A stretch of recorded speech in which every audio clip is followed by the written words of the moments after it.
Dalam waktu kurang dari 2 detik, sebuah sedan keluarga meninggalkan jauh di belakang mobil sport konvensional manapun. Ini bukan prototipe laboratorium. Ini bukan kendaraan konsep di pameran otomotif.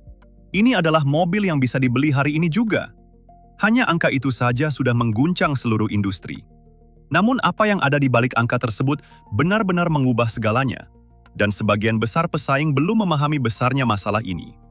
Sebuah motor baru yang dibalut serat karbon, kecepatan lebih dari 20.000 putaran per menit, dan akselerasi yang hingga baru-baru ini hanya diperuntukkan bagi hypercar seharga jutaan dolar. Tesla baru saja mendefinisikan ulang apa yang bisa dilakukan oleh motor listrik, dan dengan cara yang begitu radikal sehingga para pesaing harus bertanya, sebenarnya apa yang sedang kita hadapi? Untuk memahami mengapa motor ini begitu signifikan, kita harus melihat ke belakang. Pada tahun 2003, ketika Tesla Motors didirikan, industri otomotif menganggap proyek ini sebagai lelucon. Mobil listrik saat itu terlihat seperti mobil golf dengan jendela. Gagasan bahwa kendaraan listrik bisa bersaing dalam hal performa dan kesenangan berkendara ditolak mentah-mentah oleh para ahli industri. Ketika Elon Musk memasuki panggung, ia membawa visi yang berbeda. Sebuah mobil listrik harus menjadi yang paling indah, paling cepat, dan paling mengasyikkan yang pernah ditumpangi seseorang. Pada tahun 2008, Roadster pertama membuktikan sesuatu yang sederhana, namun revolusioner. Motor listrik dapat menghasilkan tenaga nyata. Kemudian hadirlah Model S, Model X, Model 3, Model Y, dan Cybertruck. Setiap peluncuran memicu reaksi berantai. Ford, GM, Volkswagen, Hyundai, dan Kia masuk ke segmen kendaraan listrik.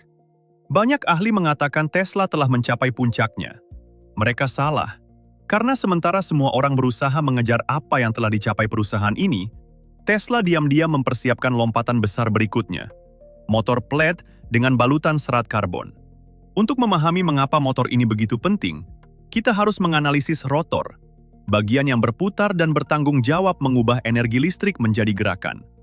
Pada sebagian besar motor saat ini, rotor dibuat dari paduan tembaga dan baja. Material ini memiliki batasan fisik yang jelas. Seiring meningkatnya putaran, gaya sentrifugal tumbuh secara eksponensial. Material berubah bentuk, menghasilkan lebih banyak panas, dan sistem kehilangan efisiensi tepat saat paling dibutuhkan. Tesla memecahkan masalah ini dengan membungkus rotor menggunakan serat karbon, material yang sama yang digunakan pada mobil Formula 1 dan pesawat terbang. Serat karbon lebih ringan, lebih kaku, dan jauh lebih tahan terhadap gaya tarik pada kecepatan tinggi. Lapisan serat karbon menghasilkan tegangan kompresi yang menjaga struktur tetap stabil bahkan pada putaran yang sangat tinggi.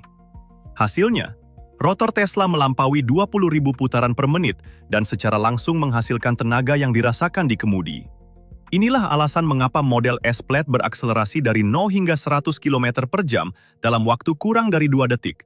Sebuah angka yang hingga baru-baru ini hanya diperuntukkan bagi hypercar seharga jutaan dolar.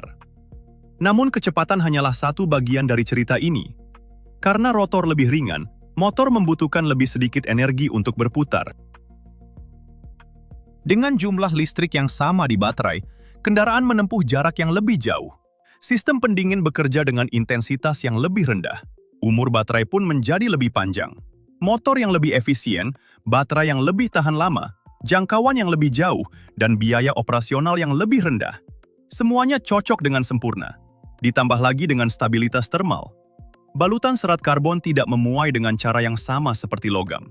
Ia mempertahankan tegangan kompresi yang konstan, terlepas dari variasi suhu, dan menjaga rotor tetap stabil dalam kondisi apapun. Ini bukan sekedar motor tercepat yang pernah dibangun Tesla. Ini juga yang paling tahan lama, paling stabil, dan paling efisien. Kini tibalah bagian yang benar-benar mengejutkan. Membungkus serat karbon di sekeliling rotor logam terdengar sederhana secara teori. Dalam praktiknya, ini adalah salah satu tantangan rekayasa tersulit yang pernah dihadapi Tesla. Serat karbon dan logam memiliki koefisien muai panas yang berbeda.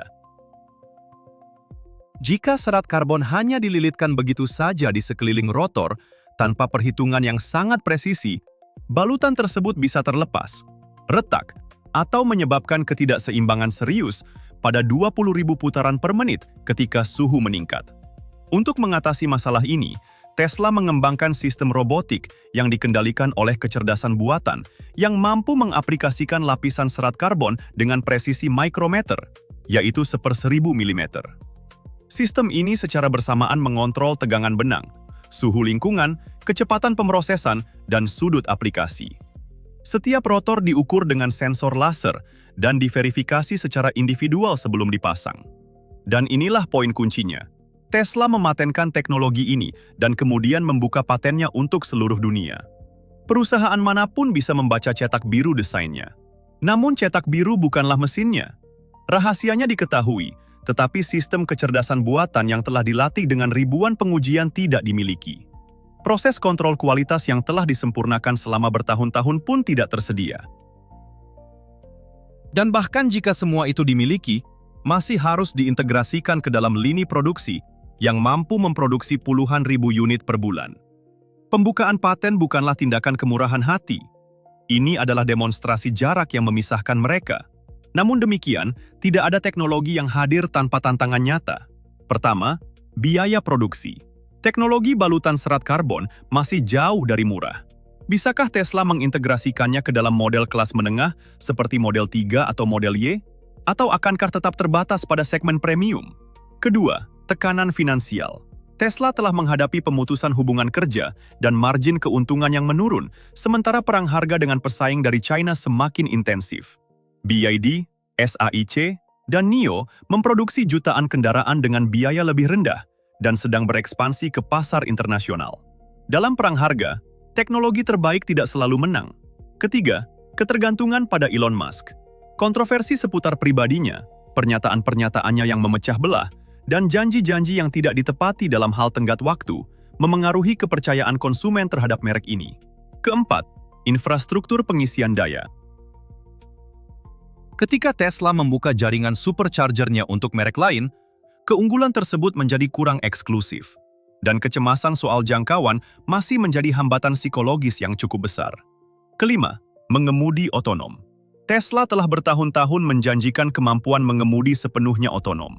Teknologinya telah berkembang, tetapi belum mencapai level yang dijanjikan. Kesenjangan ini mengikis kredibilitas. Lalu bagaimana dengan para pesaing?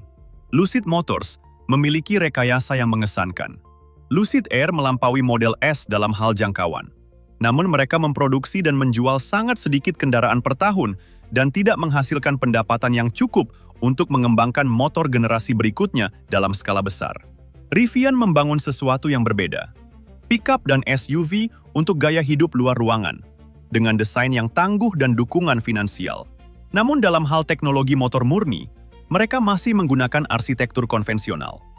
Ford telah membuktikan dengan F-150 Lightning bahwa orang Amerika membeli pickup listrik, tetapi bergantung pada pemasok eksternal dan telah memangkas target produksinya beberapa kali. GM telah menginvestasikan miliaran dolar pada platform Ultium, tetapi mengalami keterlambatan dan belum menciptakan momen teknologi yang sebanding dengan apa yang baru saja dicapai Tesla. Dan kemudian ada BYD, nama yang paling perlu diperhatikan Tesla. BYD telah melampaui Tesla dalam penjualan global, memiliki rantai pasokan yang terintegrasi secara vertikal, memproduksi baterai dan chipnya sendiri, dan sedang berekspansi kuat ke Eropa, Amerika Latin, dan Asia Tenggara. Kelemahannya, merek dan ekosistem perangkat lunaknya masih belum cukup kuat di Amerika Serikat, dan tarif perdagangan menghambat masuknya ke pasar Amerika Serikat dalam skala besar. Poin kuncinya adalah, tidak ada satu pesaing pun yang mengancam Tesla di semua lini secara bersamaan. Lucid memiliki rekayasa, tetapi tidak memiliki skala. BYD memiliki skala, tetapi tidak memiliki kekuatan merek di Amerika Serikat. Ford dan GM memiliki kekuatan merek, tetapi keduanya kurang dalam hal tersebut. Tesla sudah memiliki semua itu, dan kini telah menambahkan motor yang tidak bisa ditiru oleh siapapun. Cerita ini melampaui sektor otomotif. Teknologi ini memiliki potensi aplikasi dalam penerbangan listrik, di mana motor harus cukup ringan dan bertenaga untuk beroperasi dengan aman, persis seperti karakteristik plate. Dan dalam infrastruktur energi, turbin angin, pompa industri, sistem penyimpanan skala besar. Jika Tesla dapat memproduksi motor-motor ini dalam jumlah besar dengan biaya yang semakin rendah, perusahaan ini bisa menjadi pemasok motor listrik untuk seluruh ekonomi hijau. Tesla bukan lagi sekedar perusahaan mobil listrik. Ia sedang bertransformasi menjadi platform energi dan mobilitas untuk abad ke-21. Sejarah teknologi telah mengajarkan kita bahwa keunggulan teknis tidak selalu menentukan siapa yang menang. Betamax lebih unggul dari VHS. Tetapi VHS yang menang. BlackBerry memiliki keyboard yang lebih baik dari layar sentuh manapun. Tetapi iPhone mengubah segalanya. Nokia mendominasi selama bertahun-tahun dan menghilang hampir dalam semalam. Pasar kendaraan listrik masih dalam tahap pembentukan. Kebijakan insentif bisa berubah. Harga baterai turun. Keputusan tentang rantai pasokan dan tarif dapat mengubah permainan dengan cara yang tidak bisa diprediksi siapapun. Tesla telah mencapai sesuatu yang luar biasa dengan motor baru ini. Namun perlombaan ini masih sangat jauh dari selesai. Dan siapapun yang mengklaim tahu dengan pasti siapa yang akan menang, layak untuk diamati dengan skeptisisme. Menurut kalian, apakah Tesla benar-benar telah mengakhiri permainan dengan motor baru ini?